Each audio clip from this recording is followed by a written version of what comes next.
Hello friends, मेरा नाम अमरीश यादव और मैं आपसे ये कहना चाहूँगा कि अगर अभी तक आप लोगों ने अभी अनअकैडमी एप्लीकेशन इंस्टॉल नहीं किया है तो इंस्टॉल कर लीजिए, जहाँ पे मेरी फ्री क्लासेस भी चलती हैं, जहाँ पे मेरी पेड क्लासेस भी चलती है। तो फ्री क्लासेस भी आप रेगुलर दे सकते हैं। एवरीडे एसएससी में, रेलवे में जितने भी आपके अपकमिंग एग्जामिनेशन आ रहे हैं, सारे सेक्शंस के लिए मैं आपको फ्री क्लासेस वहाँ पे प्रोवाइड करा रहा हूँ। करना सिर्फ इतना है आपको कि अनअकैडमी का एप्लीकेशन इंस्टॉल करना है और वहां पे आपको कोड टाइप करना है विमरीस@14। विमरीस मेरा नाम है, @ जो है स्पेशल कैरेक्टर हो जाएगा और 14 डिजिट हो जाएगा, जिससे आप फ्री क्लास है जो बिल्कुल फ्री है, बिना किसी पैसे लगाए जो वीडियोस मिलेंगी वो आप जाकर के वहां पे देख सकते हैं बिल्कुल फ्री अनअकैडमी के एप्लीकेशन पे। उसके बाद दोस्तों, अगर ये वीडियो आपको अच्छी लग रही है, जो वीडियो प्रेजेंट करी जा रही है आपको शिक्षा सिटी पे, तो वीडियोस को लाइक करिए, चैनल को ज्यादा से ज्यादा शेयर करिए, चैनल को ज्यादा से ज्यादा सब्सक्राइब करिए।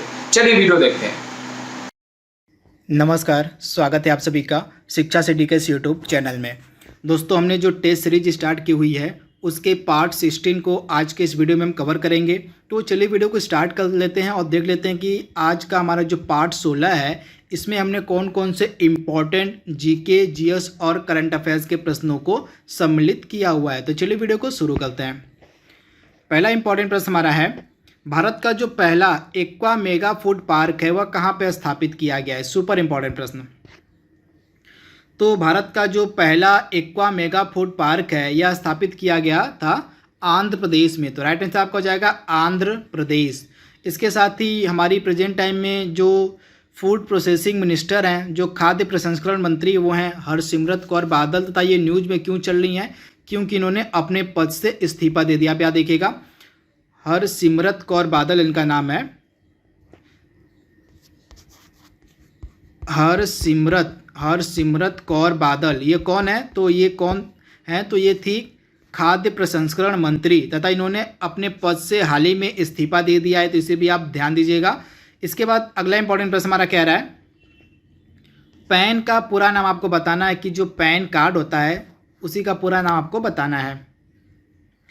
तो पैन का पूरा नाम क्या होता है, तो पैन का पूरा नाम आपका हो जाएगा परमानेंट अकाउंट नंबर। क्या होता है पैन का पूरा नाम, पैन का पूरा नाम होता है परमानेंट अकाउंट नंबर। तथा यह जो पैन कार्ड होता है, पैन जो होता है नंबर होता है, वो टोटल कितना होता है, तो 10। कितना होता है, यह 10 अंकी अल्फा न्यूमेरिक संख्या होती है। क्या होती है, तो यह 10 अंकी अल्फा न्यूमेरिक संख्या होती है। तो इसे आप याद रखिएगा। तथा इसका फुल नेम होता है परमानेंट अकाउंट नंबर। अगला इंपॉर्टेंट प्रश्न हमारा है, गांधी सागर बांध किस नदी पर बनाया गया है। सुपर इंपॉर्टेंट प्रश्न। तो जो गांधी सागर बांध है यह बनाया गया है चंबल नदी पर। तो राइट आंसर आपका हो जाएगा चंबल नदी। तथा चंबल नदी के किनारे आपको मिलेगा राजस्थान का कोटा शहर। कौन सा शहर, तो राजस्थान का जो कोटा शहर है वह चंबल नदी के किनारे स्थित है। तो इसे आप याद रखिएगा। तथा ये जो चंबल नदी है यह यमुना नदी की सहायक है। किसकी है, तो यमुना नदी की सहायक नदी है चंबल नदी। तो आप इसे ध्यान दीजिएगा। अगला प्रश्न हमारा कह रहा है, सर्वोच्च न्यायालय के न्यायाधीश की नियुक्ति कौन करता है। सुपर इंपॉर्टेंट प्रश्न।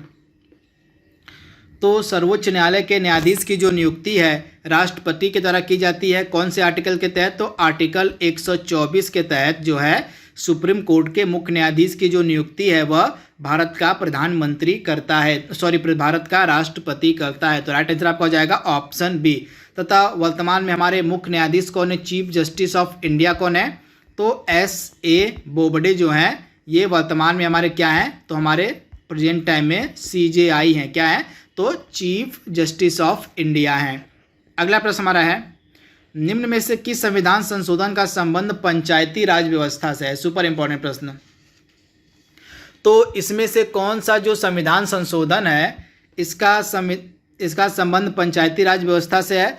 तो जो 73वां संविधान संशोधन किया गया था, 73वां, यह कब किया गया था, तो 1992-93 के मध्य यह किया गया था हमारा 73वां संविधान संशोधन। तथा इसका जो संबंध है यह पंचायती राज व्यवस्था से है। तो आप इसे याद रखिएगा। तथा संशोधन ने संविधान में भाग जो है 9 जोड़ा था। तथा भाग 9 में ही इस संविधान संशोधन के तहत हमारे संविधान में जो है भाग 9 जोड़ा गया था। तो इसे आप ध्यान दीजिएगा। तथा यह जो संविधान संशोधन था 73वां संविधान संशोधन, यह पंचायती राज व्यवस्था से संबंधित है। तो आप इसे ध्यान दीजिए। अगला इंपॉर्टेंट प्रश्न हमारा क्या कह रहा है कि विश्व का जो पहला तैरता हुआ राष्ट्रीय उद्यान है वह किस झील पर स्थित है। काफ़ी इंपॉर्टेंट प्रश्न है। तो विश्व का जो सबसे बड़ा तैरता हुआ राष्ट्रीय उद्यान है आपको मिलेगा किस झील पे है? तो यह झील है लोकटक झील। यह लोकटक झील कहाँ पे है? तो मणिपुर में। कहाँ है? मणिपुर में आपको मिलेगी लोकटक झील। तथा इसी झील पे जो है दुनिया का सबसे बड़ा तैरता हुआ राष्ट्रीय उद्यान स्थित है। तथा इस राष्ट्रीय उद्यान का क्या नाम है? तो इस राष्ट्रीय उद्यान का नाम है कीबुल लामजाओ। क्या नाम है? तो इस राष्ट्रीय उद्यान का नाम है कीबुल लामजाओ राष्ट्रीय उद्यान। तथा यह भारत का एकमात्र राष्ट्रीय उद्यान है जो कि तैरता हुआ राष्ट्रीय उद्यान है। तो इसे भी आप ध्यान दीजिएगा। कीबुल लामजाओ राष्ट्रीय उद्यान आपको मिलेगा ये लोकटक झील पर। तथा यह किस राज्य में है? तो मणिपुर राज्य में है। अगला इंपॉर्टेंट प्रश्न हमारा है, IMF का पूरा नाम आपको बताना है। तो IMF का पूरा नाम होता है इंटरनेशनल मॉनेटरी फंड, यानी कि अंतर्राष्ट्रीय मुद्रा संगठन। इसका क्या नाम होता है? अंतर्राष्ट्रीय मुद्रा कोष, तो अंतर्राष्ट्रीय मुद्रा कोष IMF का पूरा नाम होता है। तो आप इसे ध्यान दीजिएगा। तथा IMF का हेडक्वार्टर आपको मिलेगा वॉशिंगटन DC में। 8वां प्रश्न हमारा क्या कह रहा है? भारत के किस गवर्नर जनरल के समय जो है दूसरा एंग्लो सिख युद्ध लड़ा गया था? काफ़ी इंपॉर्टेंट प्रश्न है। तो जब दूसरा एंग्लो सिख युद्ध लड़ा गया था तो उस समय भारत का गवर्नर जनरल कौन था?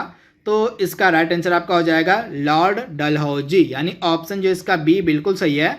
जब दूसरा एंग्लो सिख युद्ध लड़ा गया था तो उस समय जो है भारत का गवर्नर जनरल था लॉर्ड डलहौजी। तो आप इसे याद रखिएगा।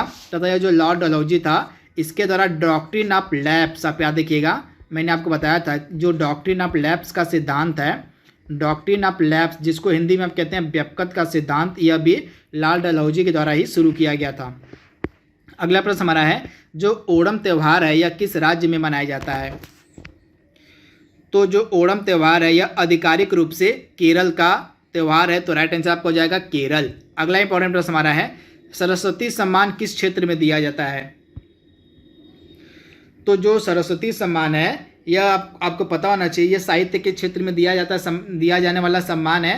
तथा हमारे भारतीय संविधान की जो 8वीं अनुसूची, आप याद रखिएगा, हमारे भारतीय संविधान की जो 8वीं अनुसूची है, हमारी 8वीं अनुसूची में कितनी प्रकार की भाषाओं का जिक्र है? तो टोटल 22 प्रकार की भाषाओं का जिक्र है। तो इन 22 भाषाओं में जो है यह सरस्वती सम्मान दिया जाता है। तो आप इसे ध्यान दीजिएगा। तथा यह जो सरस्वती सम्मान है इसकी जो शुरुआत है वह किसके द्वारा की गई थी? तो के बिरला फाउंडेशन के द्वारा वर्ष 1991 में जो है सरस्वती सम्मान की शुरुआत की गई थी। अगला प्रश्न हमारा है, विश्व एड्स दिवस कब मनाया जाता है? तो जो विश्व एड्स दिवस है यह मनाया जाता है 1 दिसंबर के दिन। तो राइट आंसर आपका हो जाएगा 1 दिसंबर के दिन जो है विश्व एड्स दिवस मनाया जाता है। तथा यह पहली बार कब मनाया गया था? तो पहली बार जो विश्व एड्स दिवस था यह 1988 में मनाया गया था। अगला प्रश्न हमारा, वर्ल्ड बैंक का हेडक्वार्टर आपको बताना है कहाँ पे है? तो वर्ल्ड बैंक का हेडक्वार्टर आपको मिलेगा वॉशिंगटन DC में। कहाँ? तो वॉशिंगटन DC में आपको वर्ल्ड बैंक का हेडक्वार्टर मिलेगा। वर्ल्ड बैंक की जो स्थापना यह कब की गई थी? जुलाई 1944 में जो है वर्ल्ड बैंक की स्थापना की गई थी। वर्ल्ड बैंक के प्रेसिडेंट यानी कि अध्यक्ष कौन है प्रेजेंट टाइम में? तो डेविड माल्पस। कौन है? तो डेविड माल्पस जो हैं ये प्रेसिडेंट है वर्तमान में वर्ल्ड बैंक के। तथा वर्ल्ड बैंक के CEO कौन है प्रेजेंट टाइम में? तो भारतीय मूल की हैं अंशुला कांत। आप याद देखिएगा, भारतीय मूल की ये हैं अंशुला कांत, ये वर्तमान में वर्ल्ड बैंक की CEO हैं। और वर्ल्ड बैंक के हाल ही में जो मुख्य अर्थशास्त्री बनाई गई हैं वो कौन है? तो हाल ही में वर्ल्ड बैंक की मुख्य अर्थशास्त्री बनाई गई हैं कार्मेन रेनहार्ट। इनका नाम मैं लिख देता हूँ। तो इनका नाम है कार्मेन रेनहार्ट। कार्मेन रेनहार्ट जो हैं ये हाल ही में वर्ल्ड बैंक की मुख्य अर्थशास्त्री बनाई गई हैं। तो इनके बारे में आपको पता होना चाहिए। वर्ल्ड बैंक की CEO मैंने आपको बताया अंशुला कांत हैं। वर्ल्ड बैंक के प्रेसिडेंट कौन है? तो डेविड माल्पास हैं। तो इसे भी आप याद रखिएगा, वर्ल्ड बैंक का हेडक्वार्टर है वॉशिंगटन DC में। अगला प्रश्न हमारा है, राज्य लोक सेवा आयोग यानी कि यहाँ पे जो स्टेट PCS होते हैं उनके सदस्यों की नियुक्ति कौन करता है? तो राज्य लोक सेवा आयोग के सदस्यों की जो नियुक्ति है वह राज्यपाल के द्वारा की जाती है। तो राइट आंसर आपका हो जाएगा राज्यपाल के द्वारा जो है राज्य के जो स्टेट PCS होते हैं उनके अध्यक्ष और उनके सदस्यों की जो नियुक्ति है वह राज्यपाल के द्वारा की जाती है। तो आप इसे याद रखिएगा। तथा इसके साथ ही सदस्यों और अध्यक्ष की नियुक्ति तो राज्यपाल करता है, परंतु उनको पद से हटाता कौन है? तो उनको पद से हटाने का जो अधिकार है वह राष्ट्रपति के पास है। तो इसे भी आप ध्यान दीजिएगा। पद से हटाने का अधिकार राष्ट्रपति को दिया गया, परंतु राज्य लोक सेवा के आयोग के अध्यक्ष और सदस्यों को चुनने का जो अधिकार, उनको नियुक्ति का जो अधिकार है वह राज्यपाल को दिया गया। तो दोनों आपको याद रखना है, कंफ्यूज नहीं होना है। अगला प्रश्न हमारा है, विजय हजारे ट्रॉफी किस खेल से संबंधित है? तो विजय हजारे ट्रॉफी का संबंध किस खेल से है? तो क्रिकेट, यानी ऑप्शन सी इसका बिल्कुल सही है। अगला प्रश्न हमारा कह रहा है, नमक सत्याग्रह की मतलब जो है कब शुरू किया गया था? नमक सत्याग्रह जो है महात्मा गांधी के द्वारा कब शुरू किया गया था? तो 1930 इसका राइट आंसर हो जाएगा। महात्मा गांधी जी के द्वारा जो है 1930 में नमक सत्याग्रह की शुरुआत की गई थी। अगला प्रश्न हमारा है, त्वरण को किस उपकरण की सहायता से मापते हैं? तो जो त्वरण होता है वह किस उपकरण की सहायता से मापा जाता है? तो दिए गए जो तीनों ऑप्शंस हैं वो बिल्कुल गलत है, तो आपका राइट आंसर हो जाएगा इनमें से कोई नहीं। तो इसे आप याद रखिएगा। तो अब त्वरण को किस उपकरण से मापते हैं ये आपको जान लेना चाहिए। तो उपकरण का नाम है एक्सेलेरोमीटर। क्या नाम है? तो उपकरण का नाम है एक्सेलेरोमीटर। क्या नाम है? तो एक्सेलेरोमीटर होता है। इसी की सहायता से जो है हम मापते हैं त्वरण को। तो आप इसे ध्यान दीजिएगा। अगला इंपॉर्टेंट प्रश्न हमारा है, आकाश जो हमें नीला रंग का दिखाई पड़ता है वह किस कारण से दिखाई पड़ता है? आपको बताना है। तो स्कैटरिंग ऑफ लाइट, यानी कि प्रकाश के प्रकीर्णन के कारण जो है जो आकाश होता है हमें नीला दिखाई पड़ता है। तो आप इसे याद रखिएगा। ऑप्शन जो इसका ए है बिल्कुल सही है, स्कैटरिंग ऑफ लाइट यानी कि प्रकीर्णन के कारण। अगला प्रश्न हमारा है, पृथ्वी का जो पलायन वेग है वह कितना होता है? सुपर इंपॉर्टेंट प्रश्न है। तो पृथ्वी का पलायन वेग कितना होता है? तो पृथ्वी का पलायन वेग होता है 11.2 किलोमीटर प्रति सेकेंड, यानी ऑप्शन इसका ए बिल्कुल सही है। 11.2 किलोमीटर प्रति सेकेंड जो है पृथ्वी का पलायन वेग होता है। अगला प्रश्न हमारा है, मिल्क ऑफ मैग्नीशिया का रासायनिक नाम आपको बताना है। तो मिल्क ऑफ मैग्नीशिया का रासायनिक नाम क्या होता है? तो मैग्नीशियम हाइड्रोक्साइड, यानी ऑप्शन जो आपका यहाँ पे थोड़ा सा डी हो जाएगा। तो इसका पूरा नाम क्या होता है? मैग्नीशियम हाइड्रोक्साइड होता है पूरा नाम। तो जो रासायनिक नाम होता है मिल्क ऑफ मैग्नीशिया का, तो मिल्क ऑफ मैग्नीशिया का रासायनिक नाम होता है मैग्नीशियम हाइड्रोक्साइड। तो आप इसे ध्यान दीजिएगा। मैग्नीशियम हाइड्रोक्साइड रासायनिक नाम होता है मिल्क ऑफ मैग्नीशिया का। अगला प्रश्न हमारा है, पीतल जो है मिश्रित धातु है, मतलब पीतल जो है किनसे मिलकर बनता है? तो पीतल किनसे मिलकर बनता है? तो जिंक और कॉपर से, यानी राइट आंसर आपका हो जाएगा ऑप्शन ए, यानी कि जो पीतल होता है यह जिंक और कॉपर से मिलकर बनता है। अगला प्रश्न हमारा है, पैराफिन मोम से हमें क्या प्राप्त होता है? यानी कि पैराफिन जो मोम होता है इससे हमें क्या मिलता है? तो पैराफिन मोम से हमें प्राप्त होता है पेट्रोलियम, यानी ऑप्शन ए इसका बिल्कुल सही। जो पैराफिन मोम होता है इससे पेट्रोलियम प्राप्त होता है। तो राइट आंसर आपका हो जाएगा ऑप्शन ए पेट्रोलियम। अगला इंपॉर्टेंट प्रश्न हमारा है, निम्न में से कौन सी जो बीमारी है वो वायु जनित बीमारी आपको बताना है। तो दिए गए ऑप्शंस में से कौन सी वायु जनित बीमारी है? तो खसरा जो है यह वायु जनित बीमारी है। तो राइट आंसर आपका हो जाएगा खसरा जो है यह वायु जनित बीमारी है। अगला प्रश्न हमारा है, लाल रक्त कणिकाएं, जो लाल रक्त जो कोशिकाएं होती है हमारी यानी आरबीसी जो होती है, इसका जो उत्पादन आपको बताना है कहाँ होता है। तो लाल रक्त कोशिकाओं का जो उत्पादन होता है वह बोन मैरो यानी कि अस्थि मज्जा में होता है। तो आप इसे ध्यान दीजिएगा। अस्थि मज्जा को हम इंग्लिश में कहते हैं बोन मैरो, तथा यहीं पे जो है लाल रक्त कणिकाओं का जो है क्या होता है? तो लाल रक्त कणिकाओं का उत्पादन होता है। अगला प्रश्न हमारा, रक्त का शुद्धिकरण कहाँ होता है? तो किडनी यानी कि गुर्दा में जो है रक्त का शुद्धिकरण होता है। अगला प्रश्न हमारा है, गुर्दा की इकाई को क्या कहा जाता है? तो गुर्दा की जो इकाई होती है वह होती है नेफ्रॉन, यानी ऑप्शन ए इसका बिल्कुल सही। गुर्दे की इकाई को हम नेफ्रॉन के नाम से जानते हैं। अगला प्रश्न हमारा है, आर्थिक रूप से कमजोर वर्ग यानी कि जो इकोनॉमिक वीकर सेक्शन होते हैं उनके लिए मतलब हाल ही में कौन से मतलब संविधान संशोधन जो किया गया था उसके तहत कितने % कोटे की व्यवस्था की गई थी आपको बताना है। तो आर्थिक रूप से कमजोर वर्ग के लिए जो है प्रस्तावित कोटा है वह कितना है? तो 10%। तो इसका राइट आंसर क्या हो जाएगा? 10%। तथा EWS के लिए जो संविधान संशोधन किया गया था वह कौन से क्रम का संविधान संशोधन अधिनियम था? तो यह था 103वां, कौन सा, तो 103वां संविधान संशोधन अधिनियम था। वहीं अगर विधेयक पूछे तो आपका 124वां विधेयक हो जाएगा, इसे आप ध्यान दीजिएगा। 124वां विधेयक था यह, और अगर अधिनियम पूछे तो अधिनियम आपका हो जाएगा 103वां। तो विधेयक और अधिनियम में क्या फ़र्क होता है, तो जब कोई प्रस्ताव मान लीजिए संसद में लाया जाता है तो वह विधेयक रहता है। अब जब संसद के दोनों सदनों से यह पारित हो जाता है और जब राष्ट्रपति उस पर मतलब साइन कर देते हैं, अपना हस्ताक्षर कर देते हैं, तो आगे जाके वह अधिनियम यानी कि कानून यानी कि एक्ट बन जाता है।